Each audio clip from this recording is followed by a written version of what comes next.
Well, welcome everyone to our CP Support webinar series. My name is Debbie Bayless, and today I'm going to be talking about the Day 1 Meadowlark Entertainment Inc. case.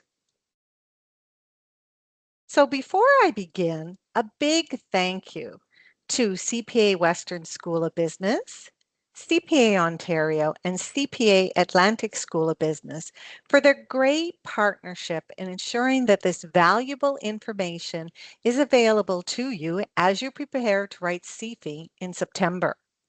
Also, a big thank you to my colleagues who have attended each of these webinars and in the background are answering your questions. So if you do have a question during the webinar, please use the Q&A function. So again, if you have a question, please use the Q&A function, not the chat function. This webinar is approximately 90 minutes long, and then I will open the floor for any questions that you may have. Due to time constraints, if we're unable to answer your question, please do not hesitate to reach out to your area or province. Hence the reason I've included their email addresses here. If you, just as a friendly reminder, there's two questions that tend to be asked every webinar. The first question is this webinar recorded? And yes, it is being recorded. The recording should be available within a few days. Also, candidates have asked us whether they have access to the presentation deck. Unfortunately, you do not. However, the benefit is that this information, the recording's available, so you can watch the recording and stop it at any time and make any appropriate notes. So before I begin, I want to start off with some good animal jokes that are very applicable when it comes to the Day 1 case. The first one is all about communication. So it's about ensuring that your response is clear, concise, and easy to be understood. Because if you have strong communication skills, that enables you to highlight your strong technical skills. The good news is you're not starting the CPA journey today. But as you prepare and throughout this time and when you write CFE, it's very important to tell yourself that you will not fail. Without a doubt, yes, it can be stressful preparing and writing CFE. If you haven't had an opportunity, please ensure that you watch the stress management webinar. The recording is available because I provide you with some important techniques on how to reduce your stress so you're able to put your best foot forward. And in the end, it's important to recognize that you are going to make it to the other side. And I'm hoping that you hear great news that you pass CFE and you're going to receive your CPA designation. So a very important note, you should only consider the case facts that are provided. Even if the circumstances that are provided in the practice case is not reflective of the current environment. So this is an important notice, and it's important that you consider this for both Day 1, Day 2, and all of your Day 3 cases. So when you perform your analysis, you should base it on the case facts that are provided, even if current circumstances are different. So let's review our agenda. So today I'm going to spend time reviewing MEI, the key information from the Capstone 1 case. I'm going to talk about your situational analysis framework, or situational analysis for short.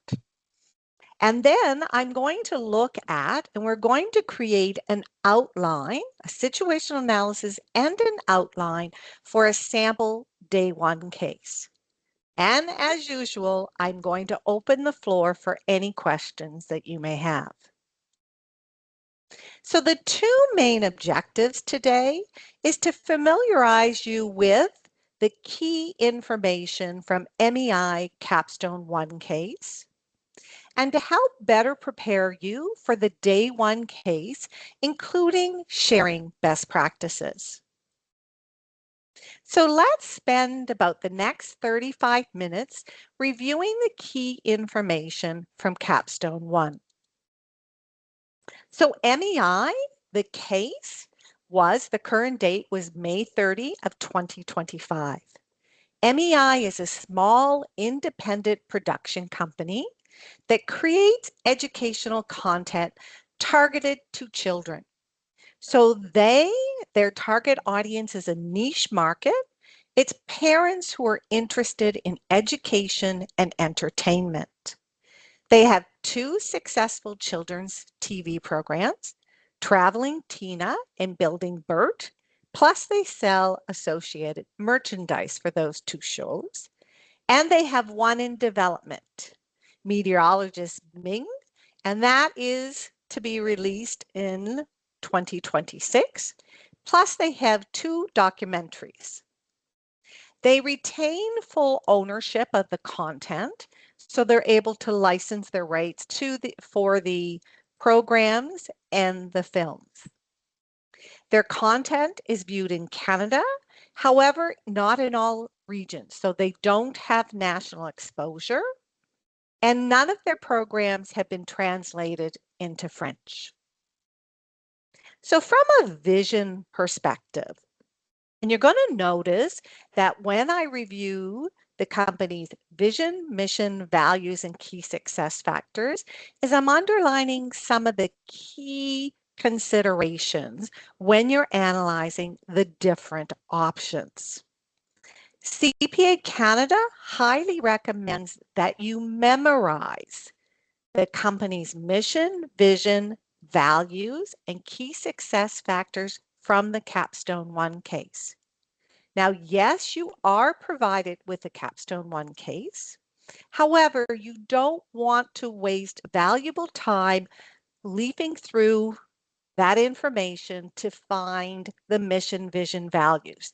And it's extremely difficult to find the key success factors because they are found throughout the case. And the Capstone 1 case, I think, is over 60 pages long.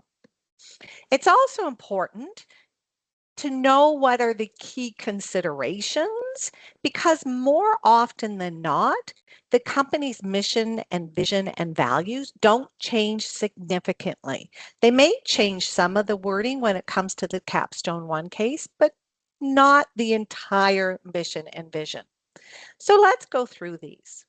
So the vision is to create and produce innovative films and television programs that entertain, educate, and delight children and parents.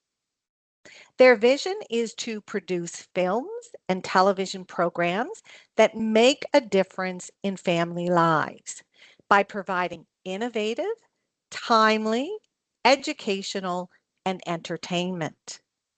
They are passionate and committed to producing content that will expand children's understanding and appreciation of the world around them to help them grow up to be global citizens.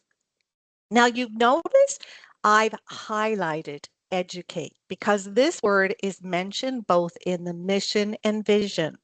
So if this is still a component of the day one vision and mission. When you're looking at your strategic options, consider, does this, implementing this option, does it educate the children? From a values perspective, there's 5 values. Allowing our people to bring their individual creativity and passion to every project. Continuously adopting to changes to ensure that the content is innovative and visually and auditorily appealing. Employ or contract individuals with the right skill sets and experiences to ensure the highest quality content. Also, to negotiate fairly and in good faith with their buyers and contractors, treating them as partners. And the last value is also around educate.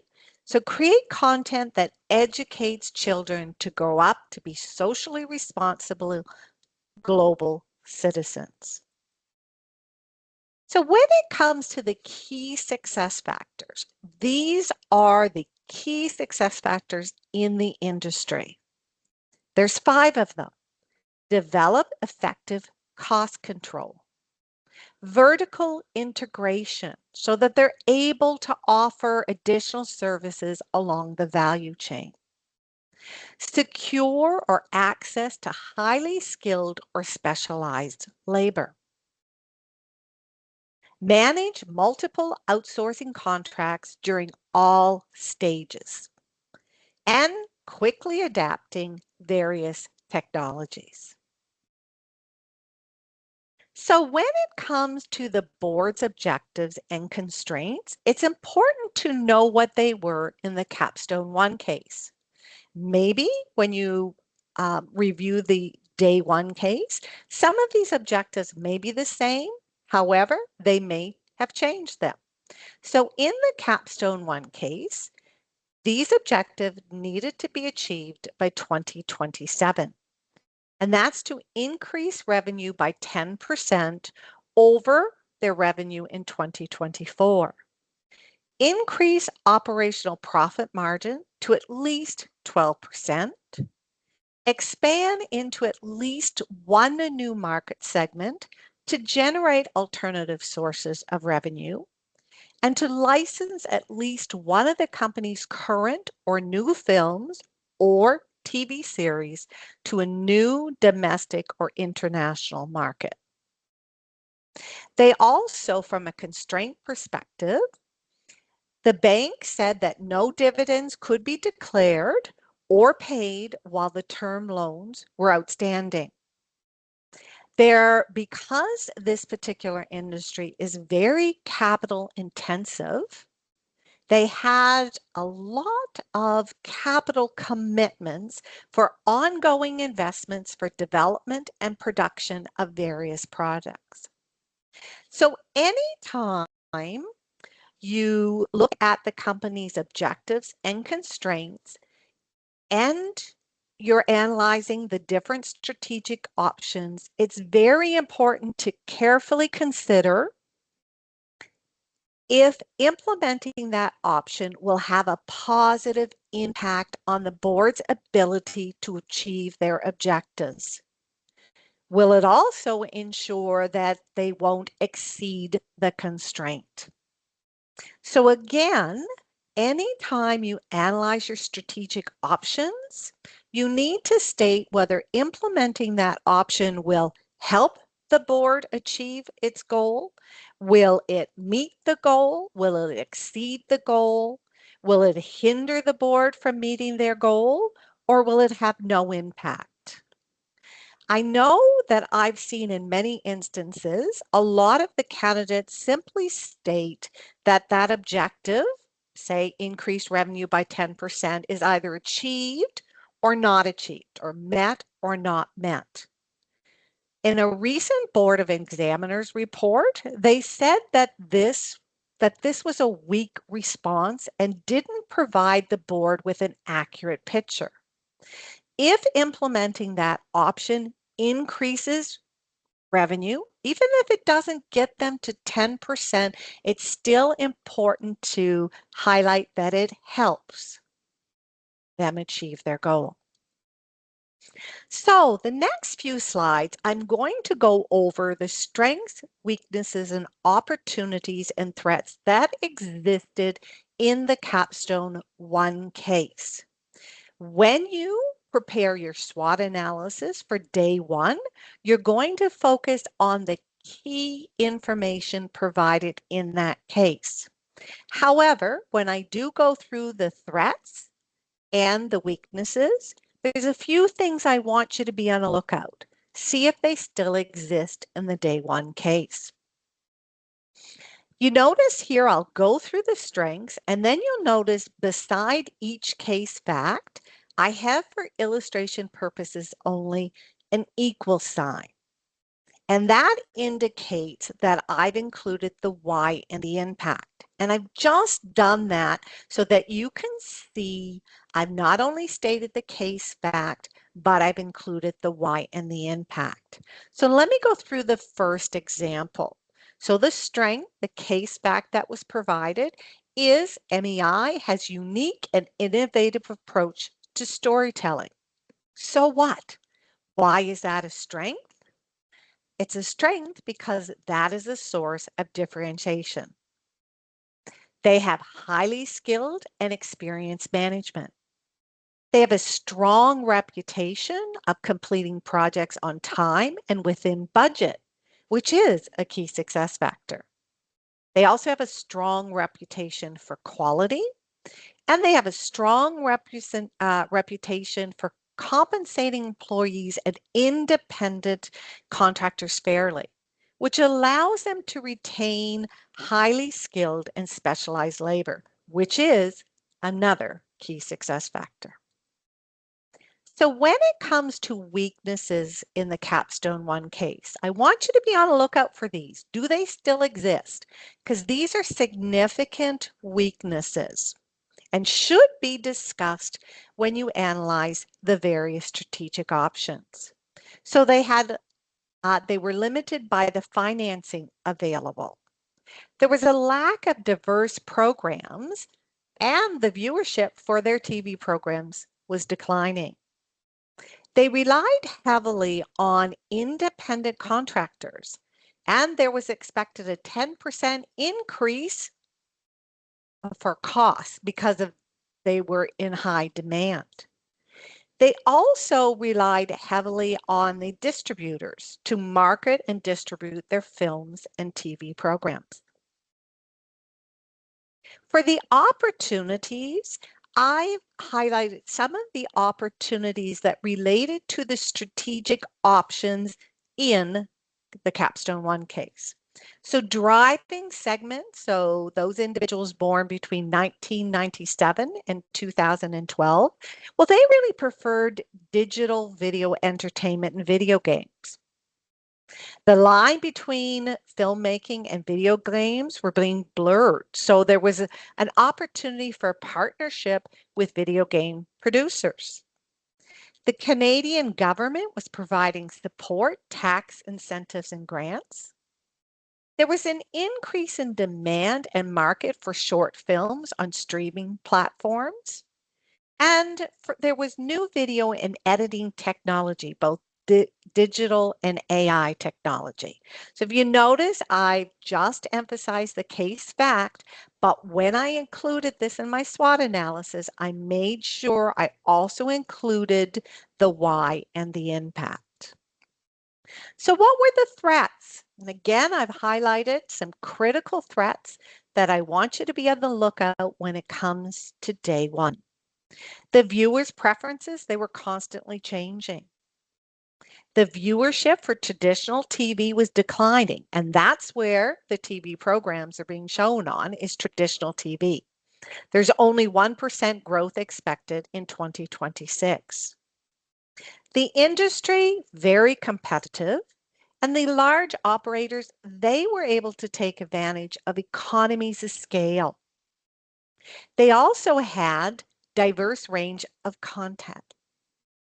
And there was some concern, legal and ethical issues as it related to the use of AI.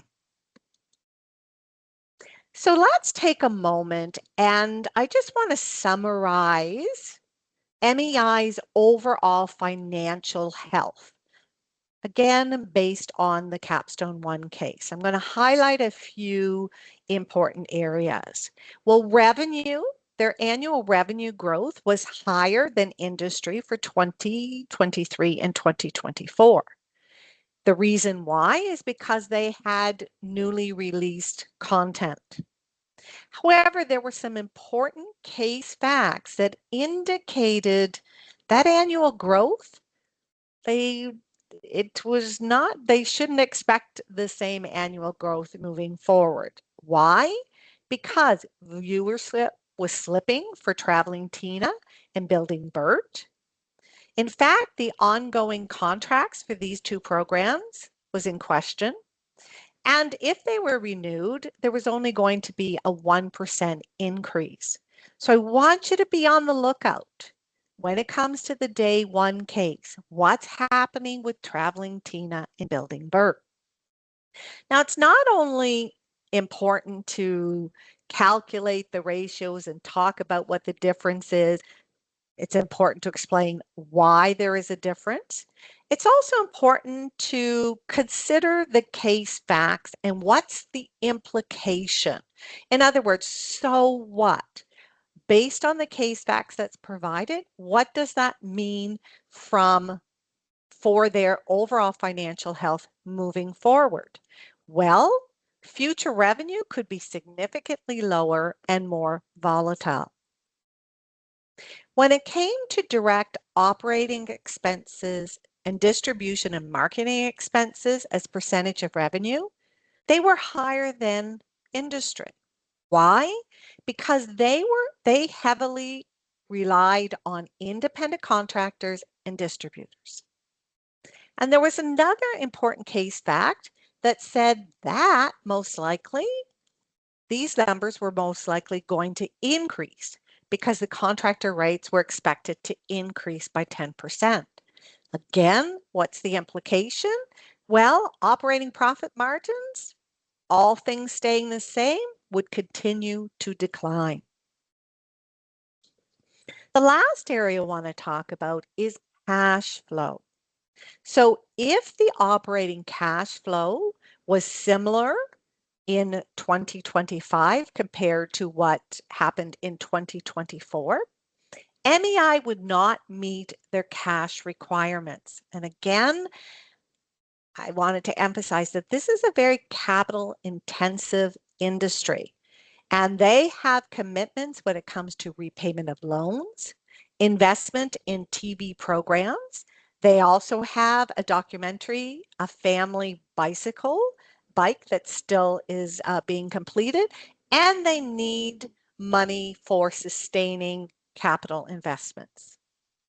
So anytime you perform a high level analysis of the company's overall financial health, it's important to take a step back and draw some overall conclusions.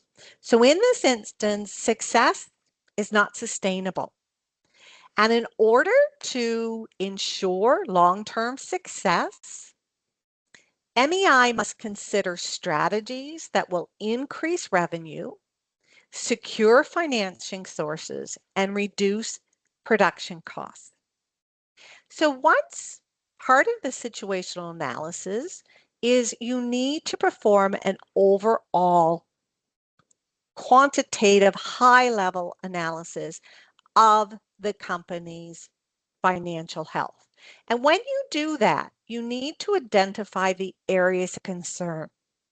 And then when you look at each of the required, so the strategic options and or any operational issues, you need to consider what is the impact that implementing that option, that required, will have on these areas of concern.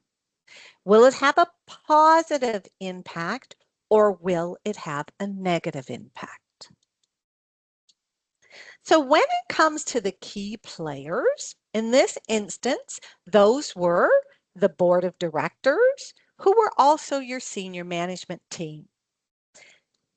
The most important takeaway is to know who these individuals are and just be on the lookout when it comes to the day one case to see if any of these people have changed. So their preferences be guided again by what the day one case provides. In the Capstone one case, we had Annie, the CEO, and her focus, she believed MEI needed to grow internationally. And in order to do that, they needed to align with a larger company with skills in-house, and that they needed to attract investors that would help them finance for their documentaries.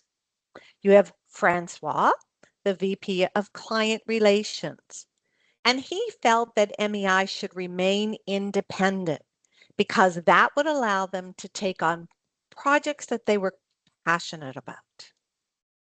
You have Matt, who's the VP of Development and Production. And it was extremely important to him that MEI retain full creative control over all stages of production. And he only wanted to create projects that audiences would enjoy and learn from. Josie, your CFO, was concerned about how the projects would be financed. And she felt that needed to limit the number of projects to ensure that there was sufficient cash flow. Now, when it comes to the strategic options and the um, financing options, again, it's only important to know what those options were. The day one case will tell you what option or options they implemented. It could be one or more of the four I'm going to talk about, or it could include one you've never even heard of. I'm going to highlight the key information for each of these options. So the first one was a merger with SVE and GAL. So SVE is also a production company that is known for special effects, use of AI, and they provide post-production editing services. GAL helps distribute content to buyers, and the buyers are theaters, TV, streaming, and video on demand, and their buyers are both domestic and international. This is a share exchange deal where each group will own 1/3. So the three companies merge and they each own 1/3. MEI would earn additional revenue. They would be able to take advantage of lower production costs because they would be able to use the internal staff, which means that they're going to be less reliant on independent contractors. And any cash flows that shortfalls, that would be financed by intercompany loan at an interest rate of 5% with no fixed repayment terms. The goal of merging those three companies was to expand and diversify the portfolio programs, to add youth, and produce videos. However, more likely than not, the documentaries would be curtailed. So in other words, the only time documentaries would be produced is if they could prove that they were generating a good income. If this auction was accepted, none of the other options could be accepted. Another option was a proposal with PSL. PSL is a US streaming company, and they stream both in Canada and the US. MEI, they're asking MEI to produce the first season. It's a 5-part series for children between the ages of 8 to 12. Now, PSL would retain full ownership of all rights, so that includes merchandising and licensing rights. The episodes needed to be completed within a year. They had to use AI as much as possible. The good news is PSL would pay 30% up and above of the total production costs, and they would pay that in installments. If the series was renewed, then they would honor the same agreement for the second season. And if it was successful, there was a chance that PSL would also be interested in streaming MEI's existing program. Another option was a collaboration with EVG, who is a video game company. And this was together they would co-create a new family educational game. It would be done in both English and French, and they would share the net profits. Now, Max is a good friend with a sole shareholder of EVG. They would use the main characters from Building Burt and potentially the characters from meteorologist Ming. So there's also some potential that there would be an increase in the viewership for MEI's existing TV programs. Since MEI doesn't have experience in creating a video game, they would be heavily reliant on EVG, and EVG would have total control over distribution and marketing. And in fact, MEI's name was not going to be predominant on the packaging. So the last strategic option was a documentary film with Canada Creations. And Canada Creations is a government agency that would provide them with some funding support in the form of repayment equity advance. So they would advance 30% of the total budgeted cost, and that would be paid back by the revenue that MEI earned. Once it's paid back, then Canada Creations would receive 15% of all revenue in perpetuity. The film was about the impact of climate change on the Inuit people living in northern Canada, and the focus was on teens. Now, there were several conditions that needed to be met, and that was sustainability requirements, and they had to translate the film into multiple languages. If these conditions were not met, then the funding had to be repaid immediately. If MEI was successful, the film was successful, there was an opportunity for other funding projects. Now, the completion date, it was a short timeline. It needed to be done by January of 2027. And also, they were going to need additional financing to cover negative cash flow in 2026. So again, when it comes to financing, you just need to know what the options were and then be on a lookout to see, did they use any of this financing options? So the first one was equity financing in the form of preferred shares. So did Zedin, so he is a current member of MEI's advisory committee. And he was willing to lend MEI up to $5 million in exchange for an annual dividend payment of 10% of the operating income, with a minimum amount of 6% of the amount invested. Plus, he wanted to be on the board with one vote.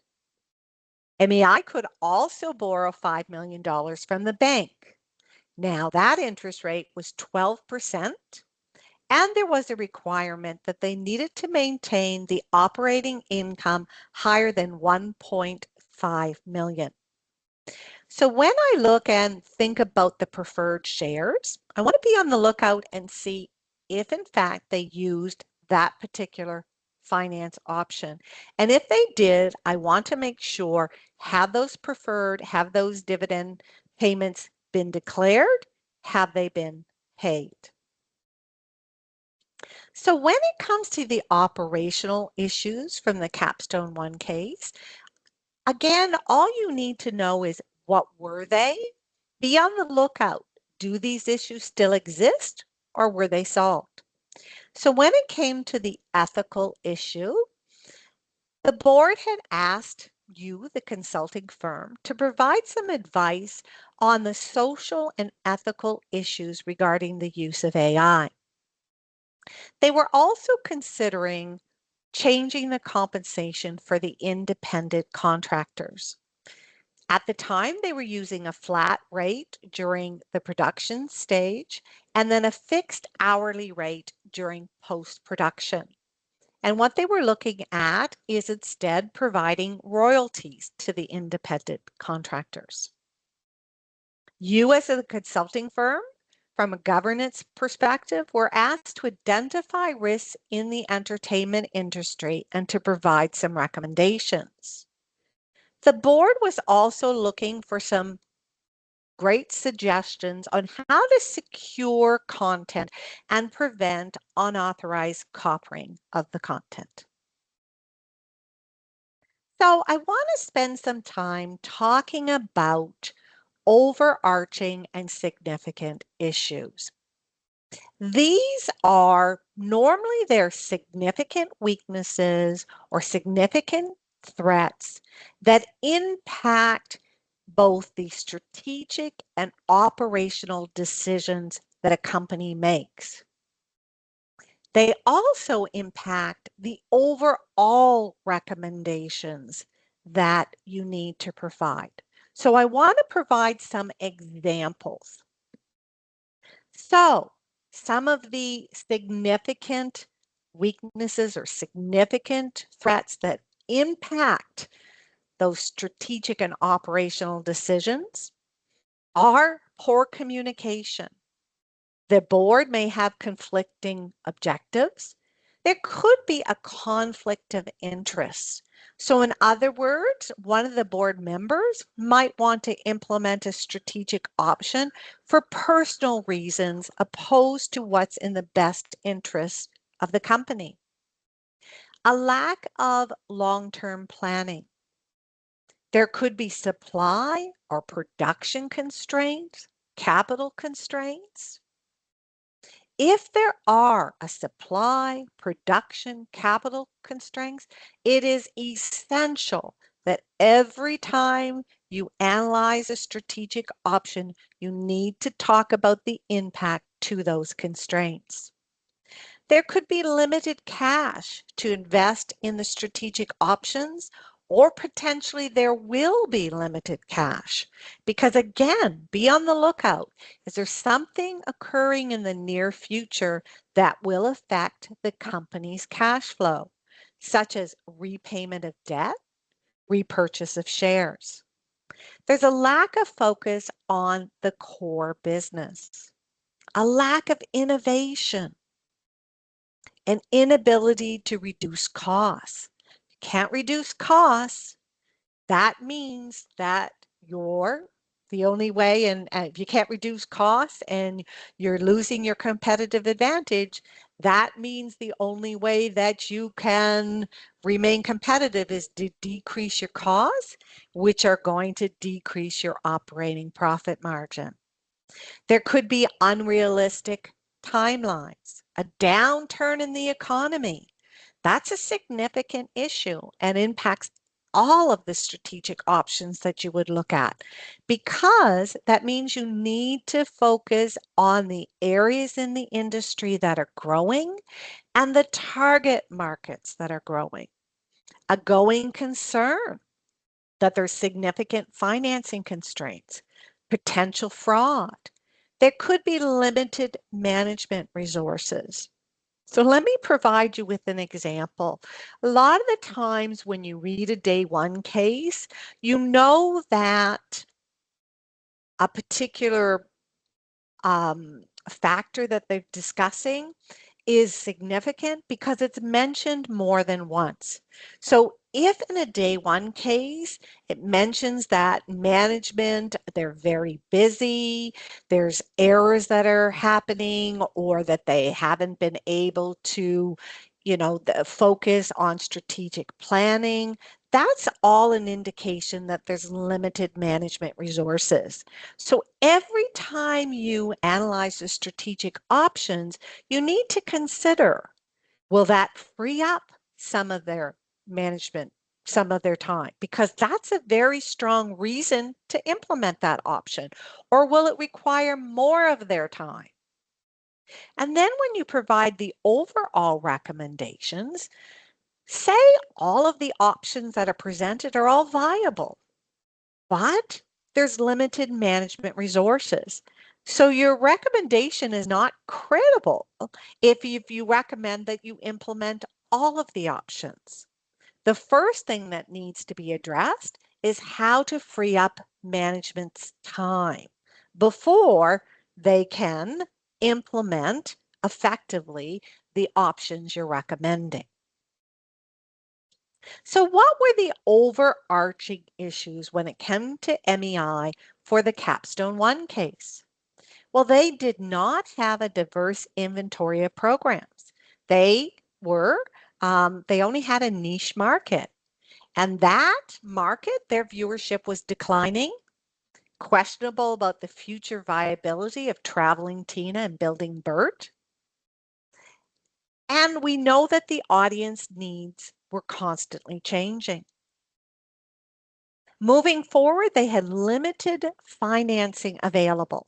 So that was going to have a significant impact on what they could produce. And if they wanted to attract international viewership, they most likely needed access to more financing. And that wasn't going to be an option unless they implemented a strategic option that allowed them access to the financing. They relied heavily on independent contractors and distributors. So, what was the risk? Well, contractors might not be available. They are in high demand. We know that the price is going up by 10%, so the costs were going to be more expensive. And the distributors, they may not want to push MEI's programs or films, or they could charge them higher commission rates. So again, when you identify or if there are significant weaknesses and significant threats, it's very important that when you analyze each of the required, you discuss the impact implementing that option will have on these weaknesses. Will they improve them? Will they mitigate? Will they mitigate that threat? Also, when you provide your overall recommendations, priority needs to be paid to those strategic options that are going to mitigate those overarching issues. So let's take a moment to talk about day one of CFE. So as you know, this is a 4-hour exam. It is a comprehensive case that's linked to the Capstone 1 case. So in this instance, it's MEI a few years later. They're going to tell you what strategic options or option that they've implemented. And now they're looking to you. Most likely you're still going to play the same role of a consultant. And they're looking to you for advice again when it comes to strategic and operational initiatives. The focus is on your enabling competencies, and day one is assessed separately from day 2 and 3. And your overall assessment is a pass or fail. You are being assessed at the core level.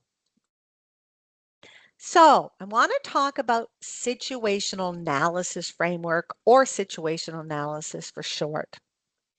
This is your checklist. This is the very first part of your response. And how you're going to be using it is you're going to talk about the alignment with the mission, vision, and values. When you're looking at each of the strategic options, you're going to consider, does implementing that option, does it capitalize on the industry's key success factors, the company's strengths, and the opportunities in the industry? Does it mitigate the company's weaknesses, reduce the threats in the industry?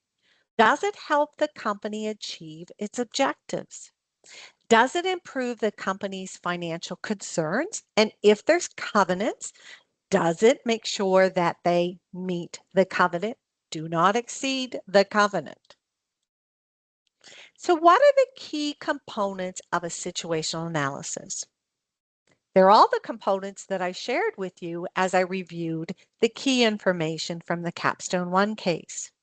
That's the mission, vision, values, key success factors, the objectives. What targets do they want to achieve? The constraints, so be on the lookout for covenants, those production, or supply constraints, capital constraints, and of course, your SWOT analysis. And I've always indicate, make sure that you don't simply state the case fact, but you include the why and the impact. The great news is that you can use any one of these factors more than once, and it can be counted towards integration.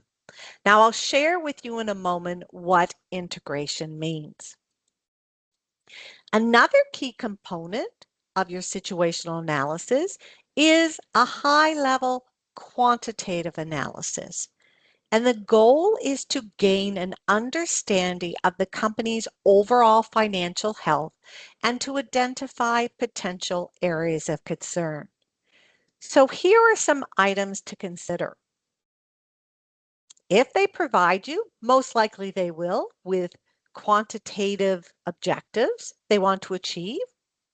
If you have the proper information, calculate how are they performing against those objectives now. If there is revenue from more than one source, what's driving revenue? Who's contributing to the revenue from a positive or negative perspective? If it's revenue growth, what area is growing more? Profit margin, which divisions are impacting profit from both a positive and negative perspective. Always be on the lookout when it comes to cash, because it's important to know what cash is available and whether financing is available. Because if there's limited cash and limited financing, that really has a negative impact on the types of strategic and the number of strategic and operational initiatives that can be implemented.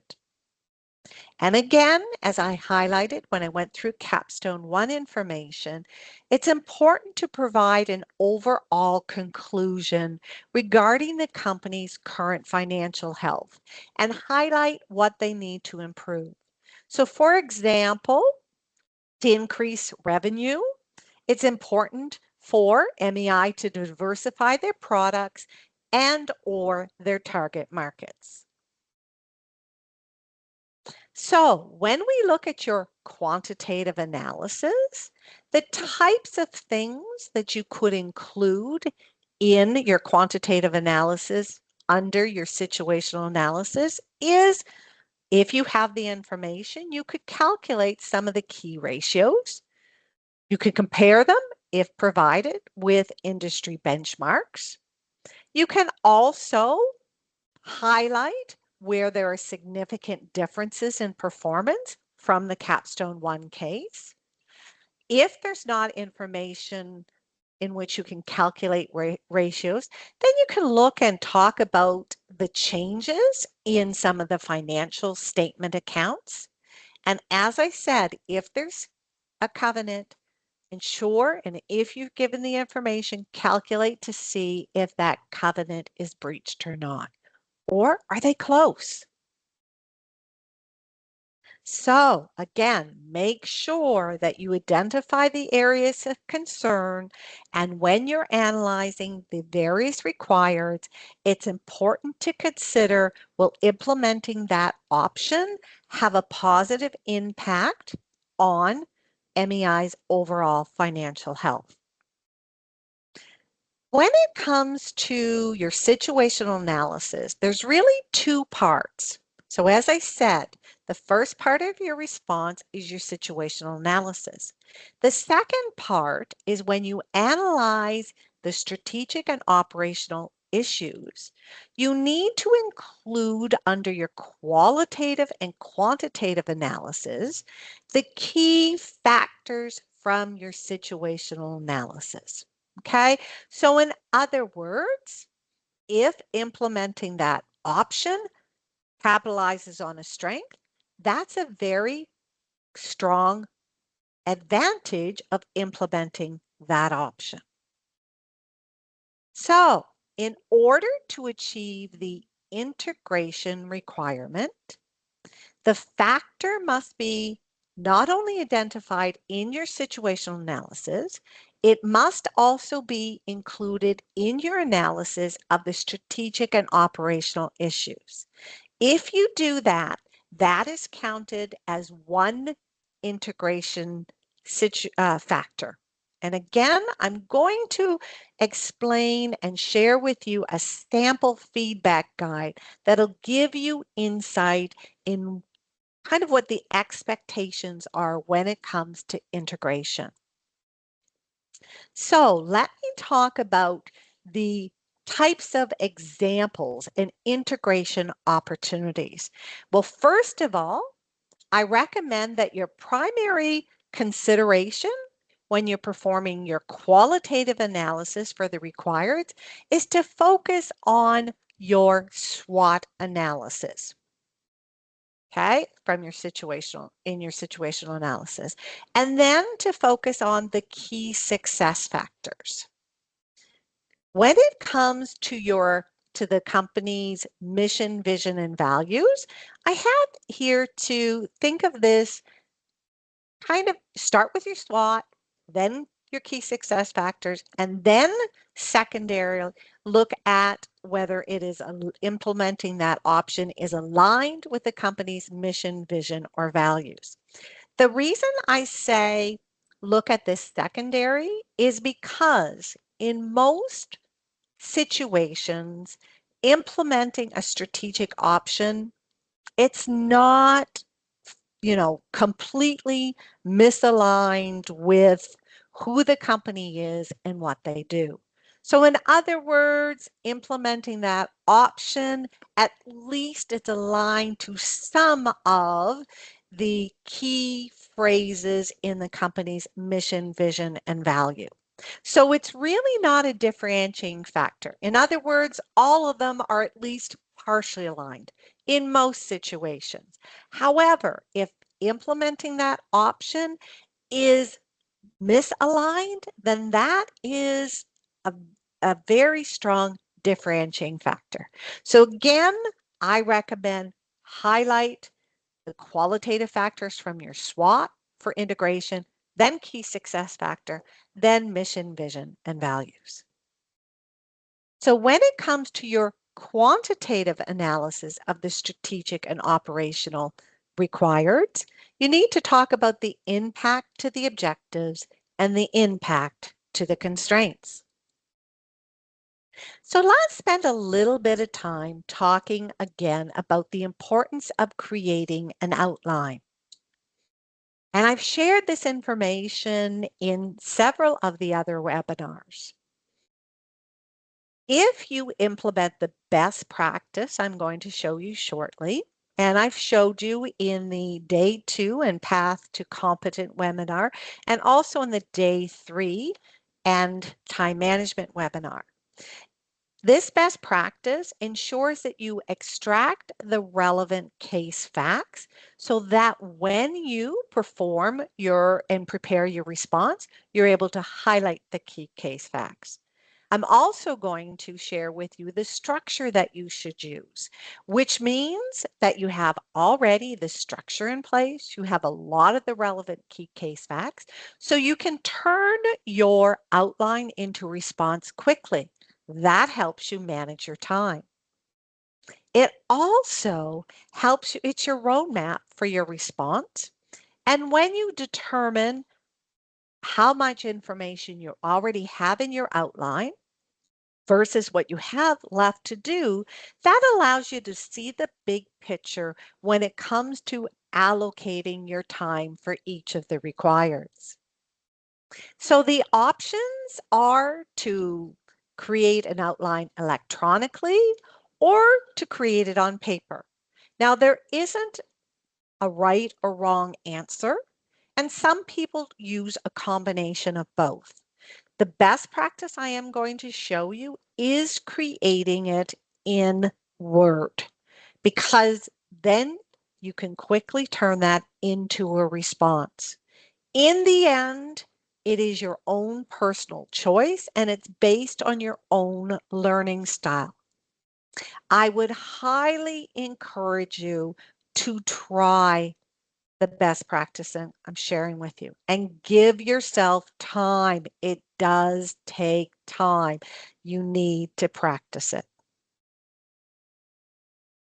So over the next little while, about 25 minutes or so, I'm going to spend time sharing and creating a situation analysis and an outline for a day one case. So for those of you who are enrolled in Capstone 1, I'm going to be creating the outline for the module workshop day one case. I'm also going to spend a little bit of time in talking about and showing you the feedback guide when it comes to the requirements for the situational analysis and for the first strategic option, the French translation. So bear with me for a moment. What I'm going to do is, so on half of the screen, you should see slides. And this is where I'm going to show you the key information that I've extracted. And then on the other half of the screen, you should see the module workshop day one case. Now for illustration purposes only, what I've done is I've highlighted the key information and I've also input where that information would fall. I've done that so you can see where I found this information. However, I really need to emphasize that I would not be highlighting anything. I would not be writing anything in the narrative. If it's important, I'm not going to spend time highlighting and writing in the case and then typing. I'm simply going to type it into Word. So first of all, before I even read the case, I'm going to set up my response. So I'm going to include the to, the from, and the regarding. I know the first part I need to include is the situational analysis. So I'm going to include all of the categories. So vision, mission, values, key success factors, objectives and constraints, quantitative analysis, strength, weaknesses, opportunities, and threats. You noticed I put a note here, and this is just to remind me to tell you that when it comes to values, only include the values when you go and analyze the strategic options. Why would you type in all 5 values if you're not going to use them? The same applies to the key success factors. Only include them in your situational analysis once you know whether you're going to use them or not when you perform your qualitative analysis for the strategic options. You'll notice too, I've lumped and put together the objectives and constraints. I've done that on purpose because I want to make sure that I include all that information there. And then the benefit of doing everything in Word is I can copy and paste those objectives and constraints and make sure that I put it under every strategic option. So I make sure that I discuss them. So let's look at and start with CPA Canada's recommended planning process. So first of all, it's to allocate the time.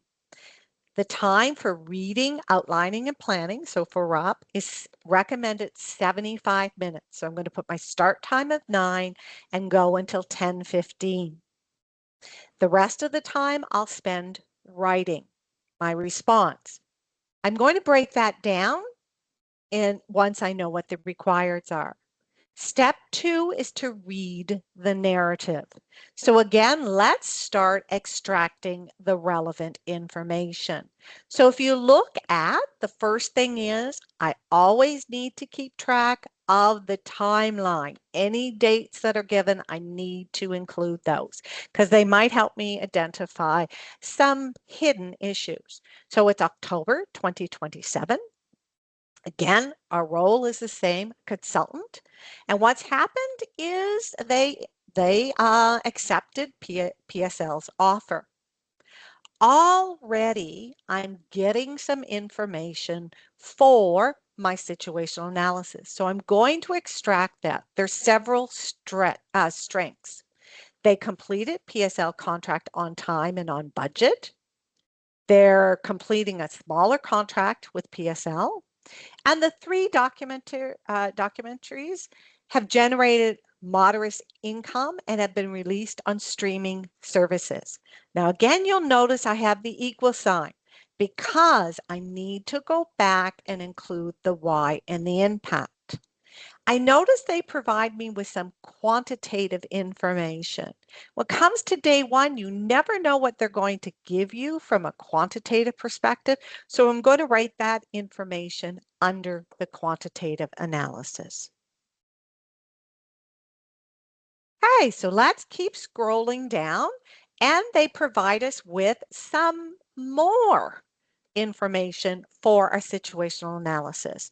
So a few more strengths, a weakness, and a threat. So meteorologist Ming has been renewed for additional 2 years, so up until the end of 2029. They didn't require any additional bank loans to finance their ongoing investment. And due to their strong relationship, they've been able to staff their projects. Now, here is a significant weakness. Remember, I'd said be on the lookout for what's going on with Traveling Tina and Building Bird. Well, Traveling Tina and Building Bird they're not going to be renewed after June 30, 2028. And currently there's no strategy in place for these programs. That's a big concern. So already I'm thinking, they're going to need to replace that revenue, and or they're going to need some plans on how to generate revenue for those two TV programs. A threat is the demand for the skilled contractors are again expected to increase. So let's keep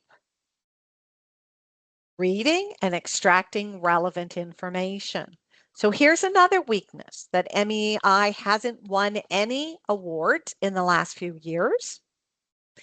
And there's an opportunity that, awards are highly sought after because they can boost the revenue for other productions. And they have told us that the company's mission, vision, and values have remained the same. So I'm going to quickly write down the company's mission and vision. So if you notice in the next paragraph, they provide us with the new objectives. So again, I'm going to write those down. And they are to maintain revenue of at least 55 million per year. I'm already thinking that's going to be difficult because they're losing revenue from 2 of their TV programs. They want to sustain at least 6 revenue streams per year. They want to earn a minimum of 15% return on investment. So that's a good trigger. I know that I could use that information to calculate ROI when it comes to the strategic options, or I can use that to calculate NPV. And from a financing perspective, there's a total of $11 million available. Again, they provide us with some quantitative information. So I'm just going to put that under my quantitative section and up here, go back to that later. If you look at the last paragraph, a lot of this information is kind of standard when it comes to the day one case, but I'm going to write down what do I need to do. I need to provide recommendations for each proposal. I need to advise them if there are any significant factors that they haven't considered. I need to identify if there's information that needs to be attained before making a decision. Now, you should be able to provide the board with a decision based on the quantitative and qualitative information you have. However, when you've gone through your analysis, there may be something that you want them to validate before they implement that particular option. For example, maybe Say that you've determined the valuation of a company based on unaudited financials. And you know what? Based on your quantitative and qualitative reason, you want to recommend implementing that option. You can also highlight that before they implement that option, it's important to validate and you know what? Conduct due diligence. They also want us to comment on MEI's overall strategic direction and how each of those proposals will impact it. So again, are there any interrelationships? So implementing one option would complement implementing another, or maybe if you implement one, you can't implement another. So, and always be on the lookout for any significant or overarching issues that, you know, they haven't been clearly defined. They haven't said that specifically to address them, but you know that there's something that needs to be discussed, and at minimum, they need to not only be identified under your weaknesses and threats, but they need to be considered when you analyze your strategic options and you provide your overall recommendations. So now the next step is to quickly scan the appendices. So in this instance, we've got a summary of what they look like.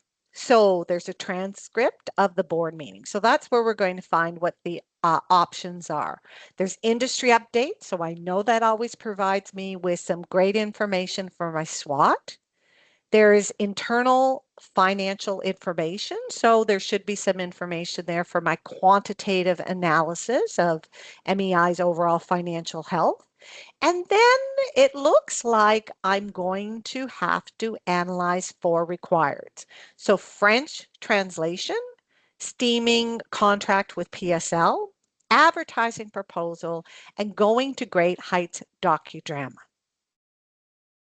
So the reason I just want to look at what these topics are is because I want to have a good sense of what the options are. So that when I'm extracting the relevant case facts, I'm making sure that I'm extracting facts that would apply to my analysis of these various options. So now let's start looking at the narrative, the transcript of the board's meetings. And already in the first few paragraphs, we have another strength that MEI has gained strong experience with AI, several weaknesses. So the contract with PSL required more max time than originally planned, and they don't own the rights to the shows that they produce for PSL. And what's happened is minimum time has been spent on their existing programs, and they heavily rely on the ongoing success of Traveling Tina and Building Bert. Again, another trigger that we need to find another revenue source for those two TV programs. And again, they give us some quantitative information. So if I scroll down a little further, here is our first option, the French translation. Here is the structure that I highly recommend that you use. And before I even extract any of the relevant case facts, I'm going to set my structure up. So again, I can turn my outline quickly into my response. So your heading is going to be the option. You need both quantitative and qualitative analysis and provide the board with a recommendation. Under quantitative analysis, you also need to talk about some of the key assumptions that based on case facts may be different. And then you need to talk about what the impact would be to your quantitative results. You also need to talk about the impact to the objectives and constraints. So the great news is I can copy that from my situational analysis and include it here. So before I even go any further, what I'm going to do is I'm going to use that same format For the other options, I know that I need to analyze. So streaming contract with PSL, advertising proposal, and going to great heights. So now I have the right structure set up. So let's start extracting some of these qualitative factors. So first and foremost, a very important reason pro of implementing this option is it's going to mitigate that weakness that traveling teen and building bird are no longer going to be renewed and that there's no plans. The Canadian theme is expected to resonate with the audience in Quebec, and viewership is very similar to MEI's current viewership. So again, I'm going to put those under the pros. This is a great example of integration. I've identified that as a weakness under my SWOT, and I've also identified it here of implementing this option mitigates that weakness. So let's continue. So there's all kinds of rows that are provided. And there's additional integration opportunities. So there's an opportunity to take advantage of the Quebec government offering incentives and subsidies. So I want to make sure that I not only include it as a pro, and you'll notice I've kind of put bracket, and it's just as important for me to know that, hey, that's integration. Plus, it's easy for the market to see that you're very consciously aware of that that's going to capitalize on the opportunity. There's a threat that the incentives and the subsidies, they may change due to the election in Quebec next year. So that's a pro for implementing this option now. So there's also some advantages because it would mean that they would retain full ownership of those programs, mitigating a current weakness.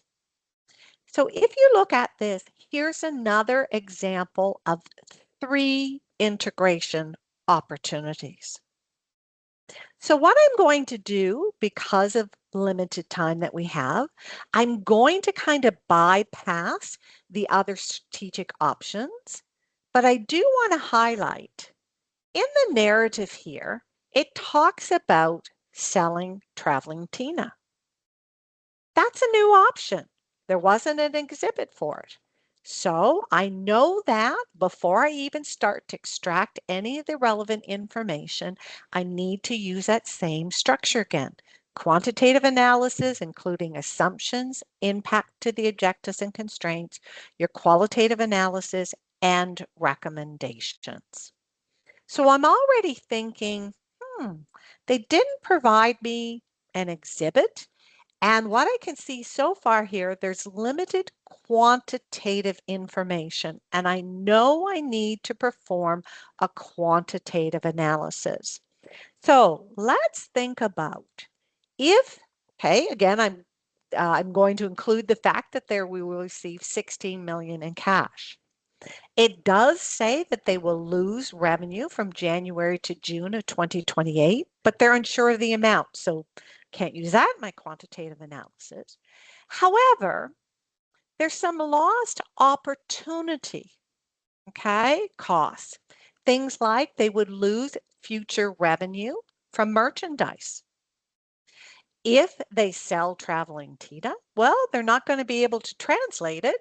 So they're going to lose the expected revenue from that. Another opportunity cost, they won't be able to stream with PSL because PSL says that the only way they will stream is they want both programs. So I'm going to put a note in that I need to be on a lookout for quantitative information that I'm going to use for the PSL calculation, for the translation to French calculation, because these are the opportunity costs for selling traveling Tina. Okay, so let me scroll down here a little bit more because I want to highlight another few relevant case facts. Okay. So when we look at Appendix 2, this provides me with some industry updates. So I know there's lots of information here for my SWOT analysis. I'm just going to show you the examples of what applies for the French translation option. There's some quantitative information that I'm going to extract around the grant funds that would cover 50% of the transaction costs up to a maximum of 2 million, and that the time frame with ICITEL is a minimum of 36 months. And then I'm going to extract again, making sure that I include the opportunities and threats in my situational analysis, and I highlight them in my pros and cons. So here's another example of 3 more integration opportunities. So the next appendices, here's some valuable information for my quantitative analysis, okay, which is part of my situational analysis. I need to look at what's the revenue for traveling Tina and building Bert. So I'm going to calculate what percentage does that represent. Collectively, what does it represent? So right now at risk, it's over 41% of their revenue. They want to maintain 55 million, but right now, with no plans in place, they're going to lose 41.3%. So in conclusion, I need to highlight that that maintaining 55 million, they're going to potentially lose almost 23 million. Currently, when it comes to, they currently have 7 sources of revenue. However, without plans in place, they're going to lose 2 sources of revenue. Again, reconfirming the importance of needing a plan for traveling Tina and building Bert. So here's the appendices for the information from the French translation perspective. What I'm going to do is I'm just going to put down what appendices and what page number, because I'm going to come back and refer to this information when I prepare my quantitative analysis. But as I'm quickly looking through this information, I already know, and I'm already put a note to myself, perform an NPV analysis, use that 15%. And if you have time, calculate the payback period. Make sure that you do this for them individually and collectively. When it comes to the assumptions, I know that this information was prepared by Francois. So MEI's never translated anything before. So under the assumptions, I'm going to say, because they've never translated, any experience with translation, that the estimated translation and production cost could be higher. I'm putting an equal sign because that again reminds me that I need to go back and state that that would have a negative impact to NPV. The time frame could be longer. So again, identify a few assumptions. You're not just stating the inputs because that's already included in Excel, but identify a few assumptions that based on case facts may be different. Explain why they may be different and state what the impact would be, whether it's a negative or positive impact to the quantitative analysis. So when it comes to traveling Tina, here's some opportunity costs, okay? So as far as a cash outflow, they won't have to pay the 7.6 billion upfront investment, but at the same point, there's going to be lost revenue in year 1, year 2, and year 3. So that is important when it comes to your quantitative analysis for traveling Tina. So I just again want to show you, here's another important opportunity cost here, that if they sell traveling Tina, they're going to lose 1.2 million when it comes to merchandising. And I also want to highlight as we're going through here that at the very bottom, here is another constraint. They only have a maximum of 10,000 excess studio hours. So I know that I need to include that under my constraints, which means that I need to go back and include that under every strategic option, okay? Under every required, because I need to talk about the impact to that particular constraint. So at this point, we have now, let's assume that we've gone through all the case, we've created the outline, extracted all the relevant case facts. Now what we need to do is, are there any significant issues? Well, the biggest issue is every time we analyze a strategic option, we need to consider if this has a plan of how to find a different revenue source for those two programs. Step 3 is about planning what you need to do, determining the appropriate quantitative tool. The good news is, using that structure, you already have a good sense of what your quantitative analysis is. And of course, step 7, 8, and 9 you do together, and that's allocating, ordering the requireds, and allocating them. And start thinking about, is there any interrelationships? So the order the requireds were given to you are the order that you can, respond to. How always be in the lookout, because sometimes they'll put an operational issue in the middle of the narrative, and what that will do is then you end up spending a disproportional amount of time on that particular assessment opportunity. So here's how I would have allocated time. You don't simply allocate the same time for every option. You need to allocate the time based on based on what you have left to do.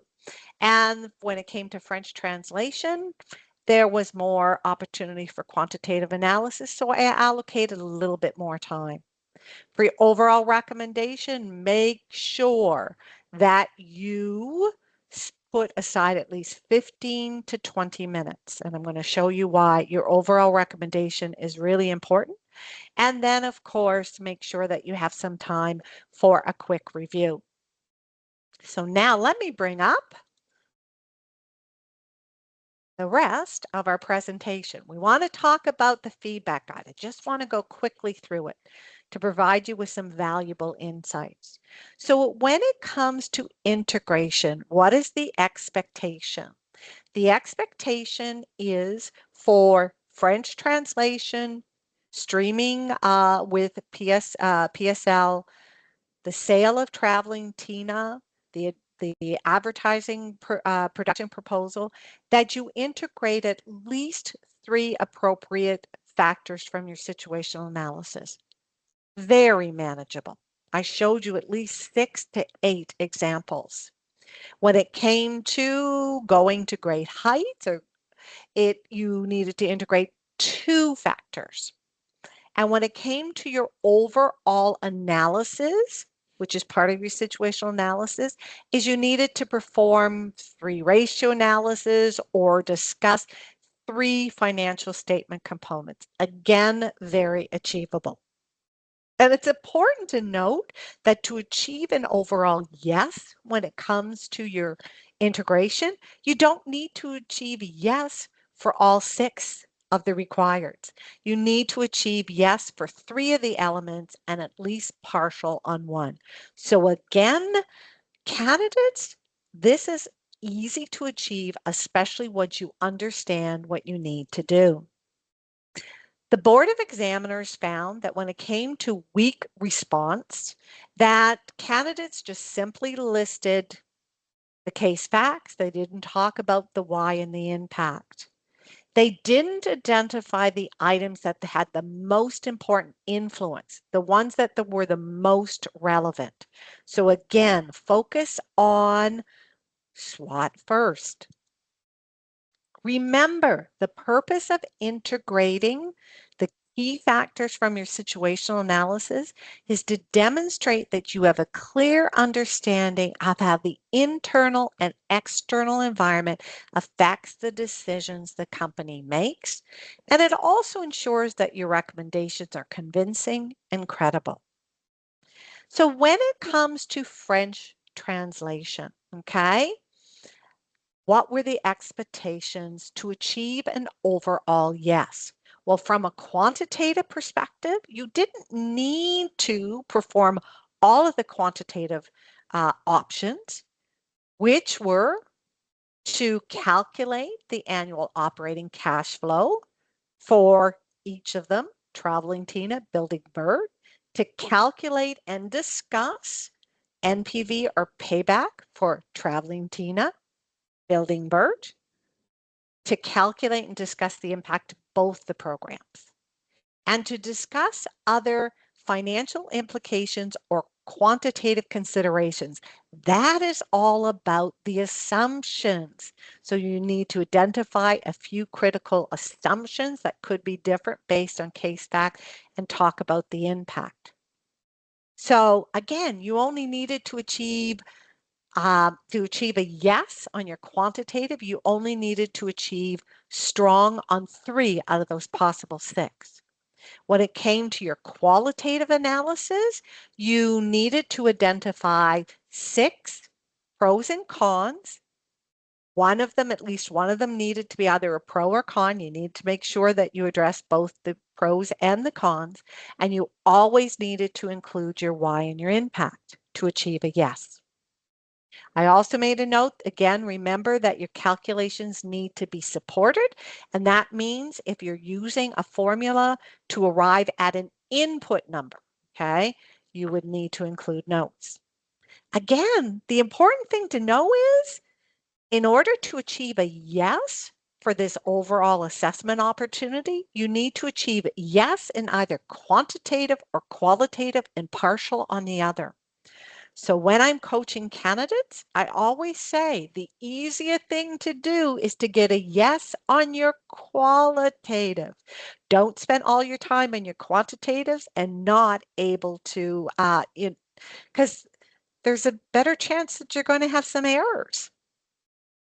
Spend the time that you need also on your qualitative. Don't sacrifice that. So the Board of Examiners found that weak candidates, weak response, spent too much time on the quantitative, overcomplicated. They didn't discuss the results in a meaningful way, and they didn't talk about the impact to the objectives. Hence the reason structure matters. And this is the advice I'm providing. Okay. It's based on, it helps set yourself up for success of what you need to do. So make sure under your quantitative analysis heading that you include a maximum of 2 to 3 sentences summarizing the results, just stating what it is, not how you arrived at it. That's all in your Excel spreadsheet. Those assumptions, you know what you need to do, okay? Talk about the impact to the objectives. Calculate it if applicable. Discuss the impact, help, meet, exceeds, hinders. Make sure that when it comes to the qualitative, you include the why and the impact. And remember, when it comes to your recommendation, highlight the 3 to 4 strongest quantitative and qualitative reasons why you're recommending or not recommending implementing that option.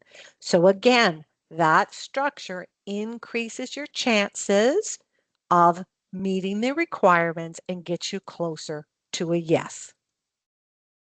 So here is, when it comes to your quantitative analysis, great example of integration. Again, that's why I'm including it under my quantitative analysis, is talk about the impact to each of these, okay? Revenue, it's going to help when it comes to the French translation. It's going to help.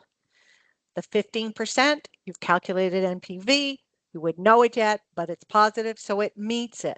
From a financial perspective, talk about how much money is needed, capital, for traveling Tina, how much is needed for building Bert. If you did both of them, it's key that that would cost 10.8 million, which means there's not much money left for anything else.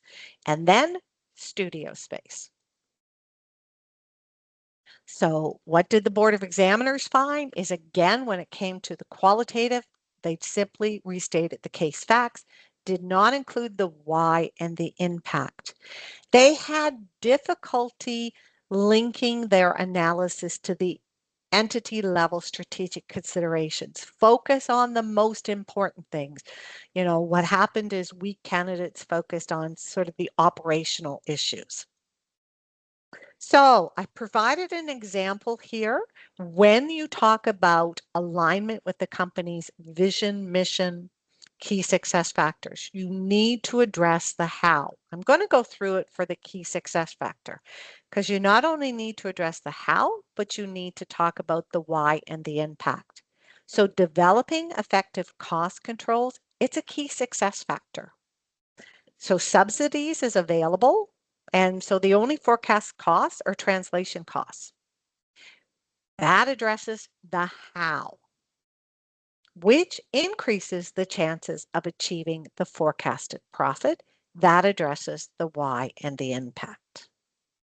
So when it comes to your recommendation, your conclude and advise, you need to provide a recommendation for each of the options. Plus, you need to provide an overall recommendation. And that's not simply copying and pasting your recommendations under each of the strategic options. That's taking a step back. You need to prioritize what should be implemented first and why. You need to acknowledge any interrelationships. The key is that you need to achieve either at minimum a partial on your overall recommendation in order to pass. So again, you need to make sure if there's constraints, those constraints are not exceeded. If you provide a recommendation and the constraints are exceeded, that will result in a fail. If you achieve a partial when it comes to your recommendation, the highest overall rating that you can achieve is a marginal pass. It's a pass, but it is a marginal pass. So when it comes to your overall recommendations, I'm just going to take a moment and focus on that. You need to focus and make sure that you're reflecting, you provide a recommendation under each of the strategic options and take a step back. When it comes to your overall recommendations, prioritize. Okay? Why are you recommending, not recommending? Why are you recommending it in an order? Make sure that, you know, if it has a positive impact to strategic objectives or considerations, plan to deal with, you know, the two programs. That's an important reason why a particular option should be implemented over another one. Discuss those interrelationships. Calculate the impact your overall recommendations will have on the financing and the capital. If possible, too, make sure that you calculate it on the objectives if you can. Do not exceed because your recommendations won't be credible and that will result in a no. So I always say I recommend the following in the order of priority. If there's significant overarching issue, if management's time is, there's limited, then that needs to be dealt with first. The interrelationships that existed in this example is, you know what, if they sold Traveling Tina, they couldn't. Streaming with PSL wasn't possible and they couldn't translate it. If they did the streaming with PSL, they couldn't sell Traveling Tina.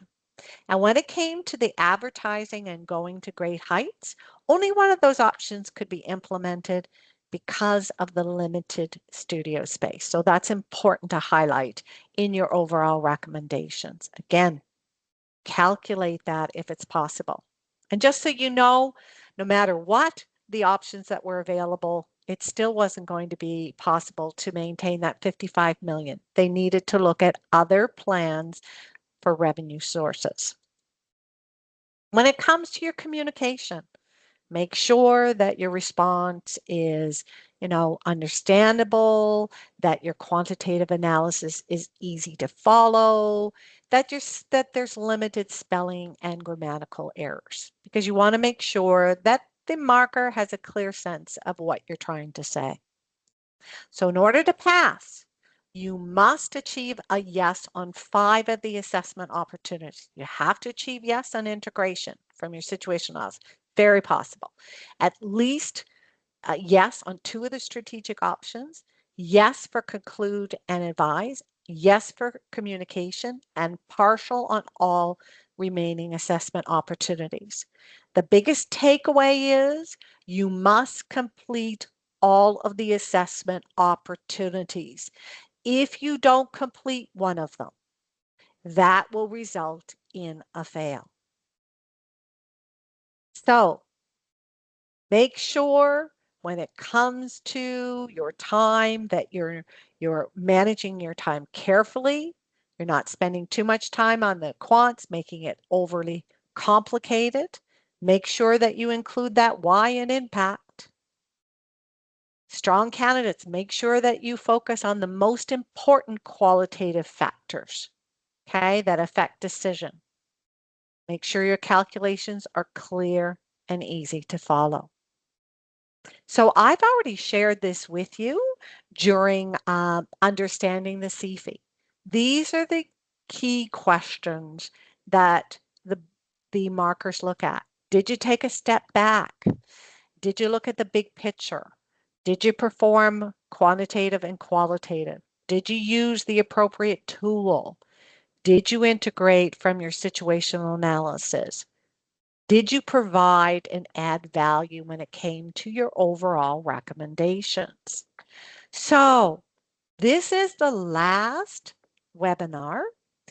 I hope if you haven't had an opportunity, please take the time to review the webinars. They were designed as your roadmap to help you successfully pass CFE. So the recordings are available for everything. Time management, day 3 and time management will be available shortly. And the recording for this day 1 will also be available shortly. And it can be found on under D2L homepage, Introduction to Capstone 2 and CFE or Capstone 2. So again, at this point, I'd like to open the floor for any questions you may have. Thank you so much, Debbie. You once again have just impressed us so much with your presentation and all of the great information that you're giving. So thank you very much. The Q&A has been so active, so we've got lots of Good. great questions. So hopefully we'll have a chance. We've pulled out some of the most common ones. There are a bunch of questions about our situational analysis. So I'm going to try to start with those. Sure. The first one being, do you recommend memorizing the mission, vision, values, key success factors, objectives, constraints, SWOT, everything from Oh, Capstone 1, or how would you sort of sure. direct people here? Sure, absolutely.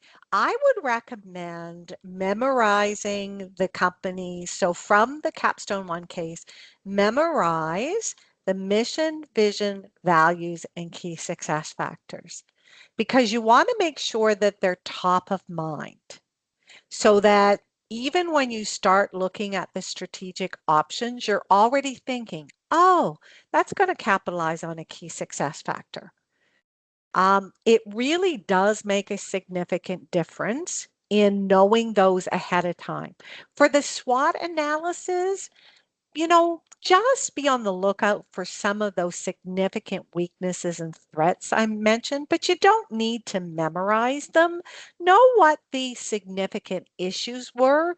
But again, as long as they're top of mind, when you create your SWOT, it's going to be based on the case facts provided in the day one case.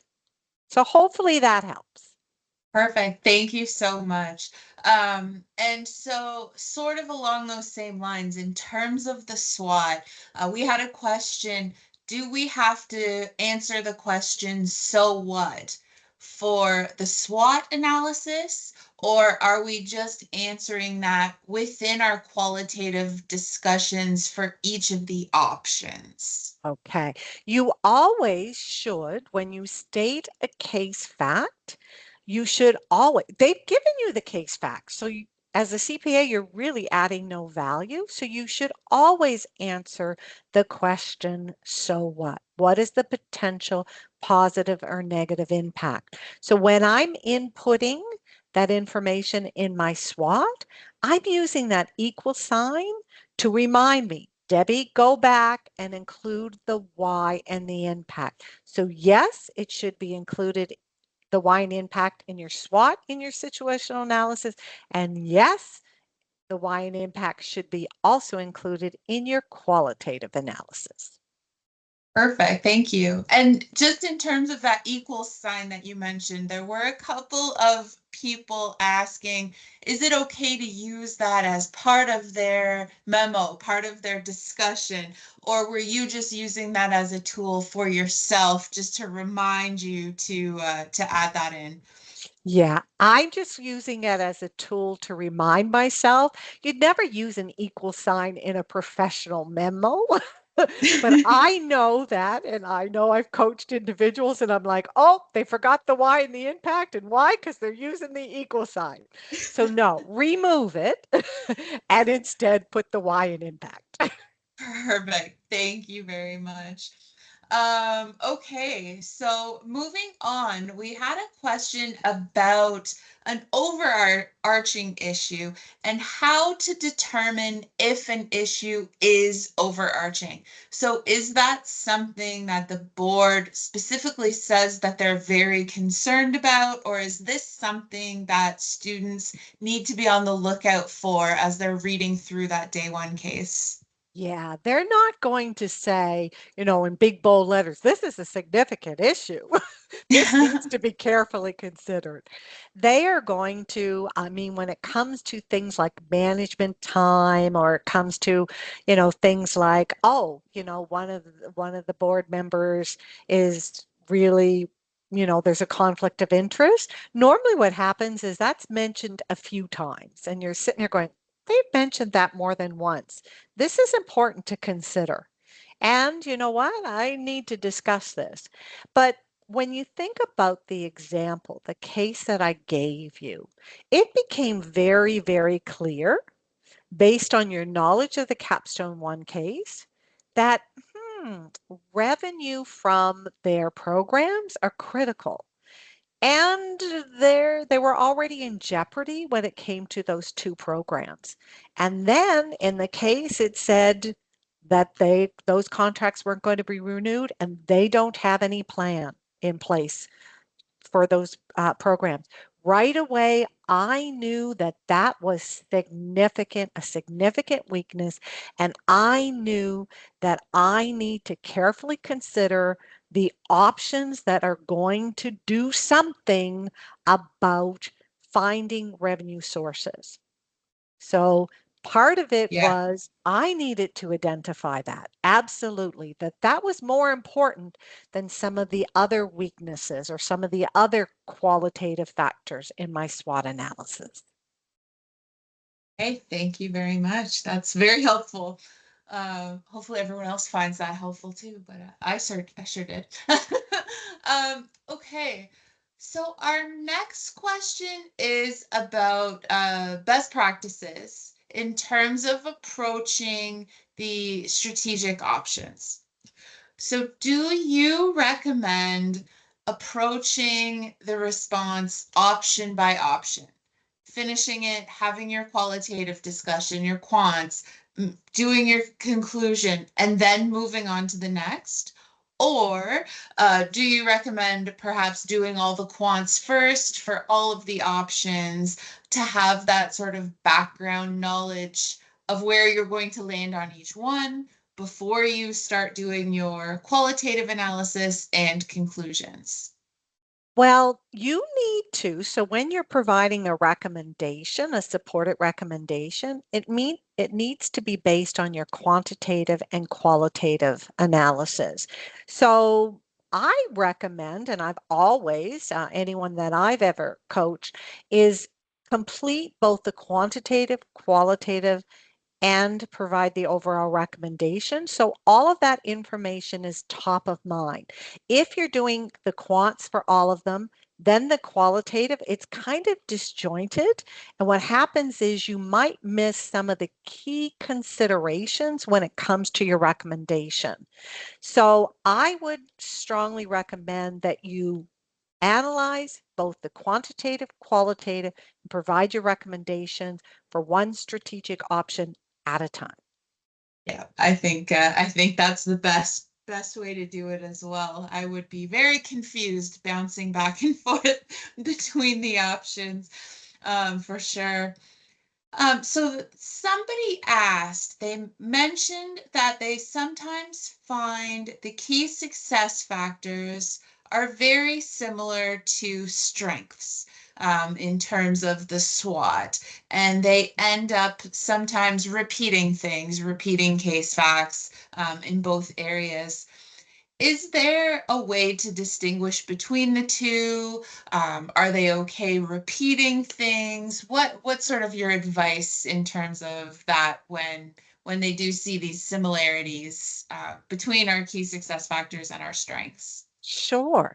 Well, first of all, key success factors are industry specific, while strengths are company specific.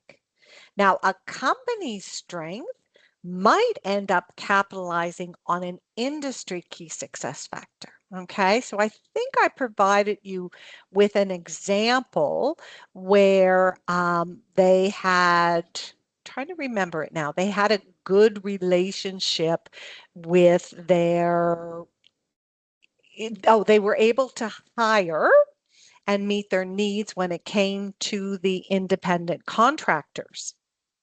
That's a strength, that's specific. MEI has a strong relationship and they're able to, hire their needed contractors. That's specific to MEI.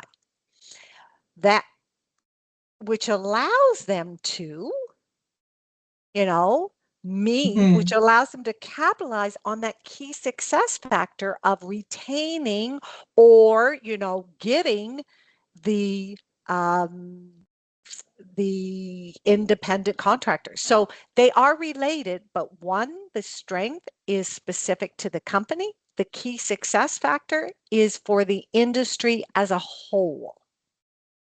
Perfect. I think that definitely helps to clarify there. There was another question about our quantitative tools, and I don't know if you have any advice in terms of this or if this is something that students need to be putting together themselves.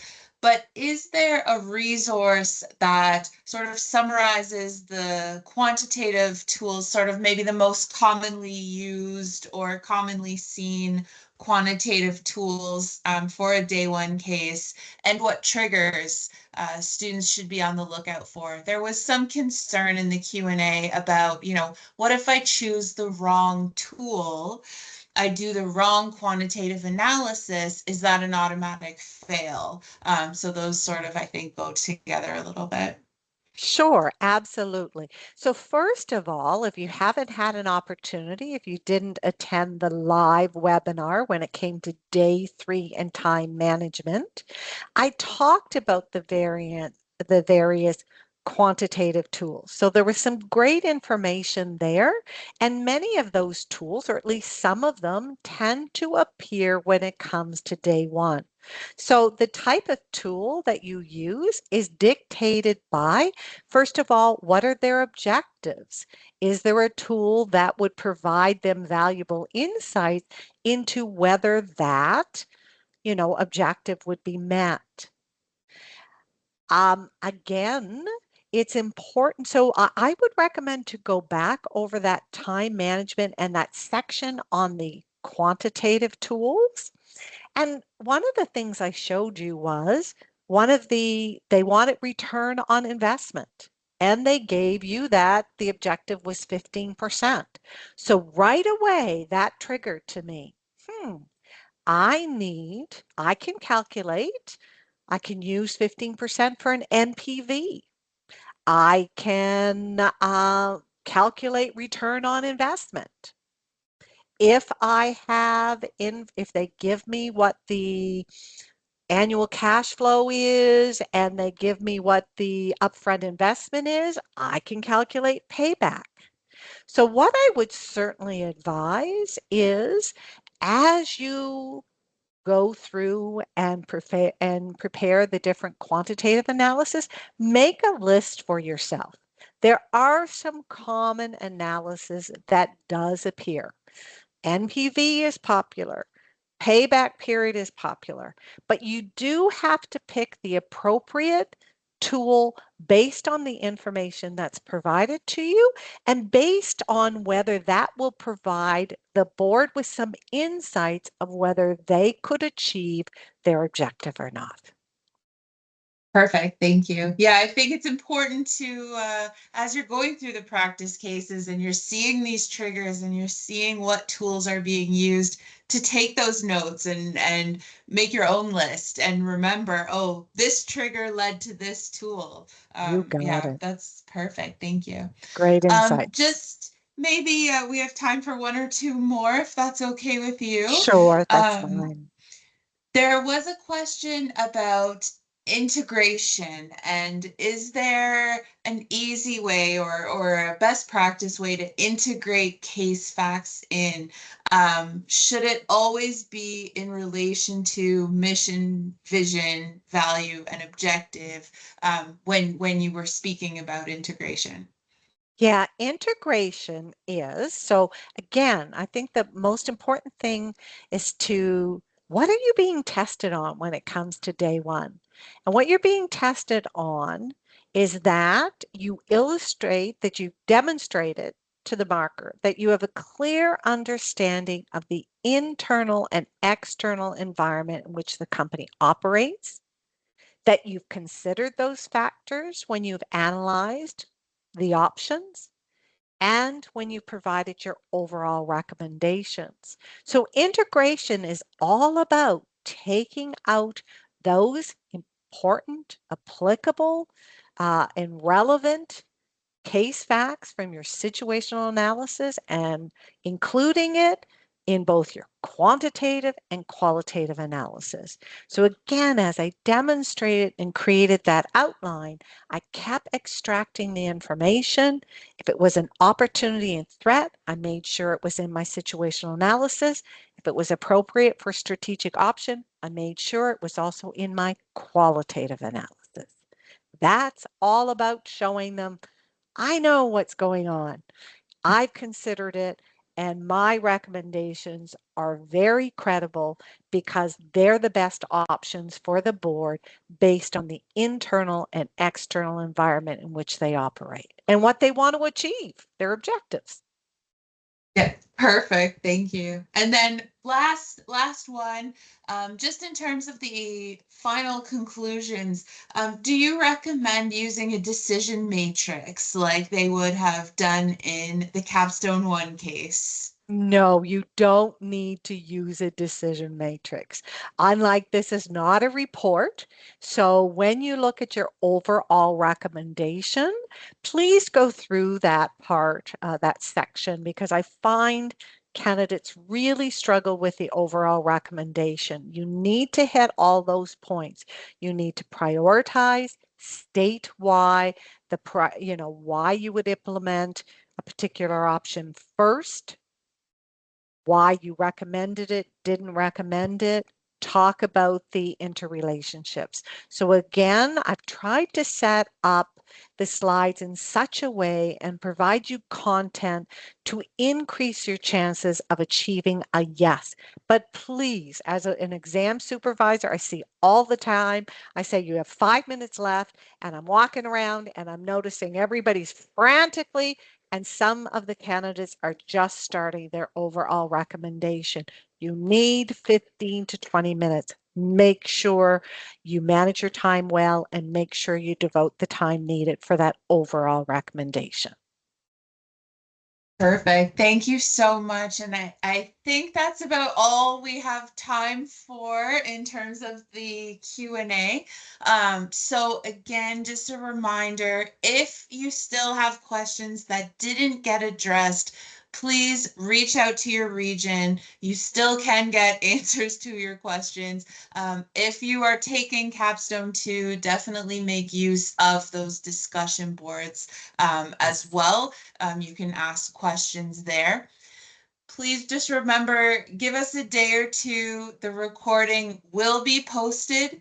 It'll be posted in the Capstone 2 module. And if you're not taking Capstone 2, it will also be in the Introduction to Capstone 2 and the CFE module. All the recordings will be linked in the news feeds. I think that should be about it. Sounds good. But Best of luck, everybody. Good luck. absolutely. Good luck, everyone. Thank you so much for attending. Thank you.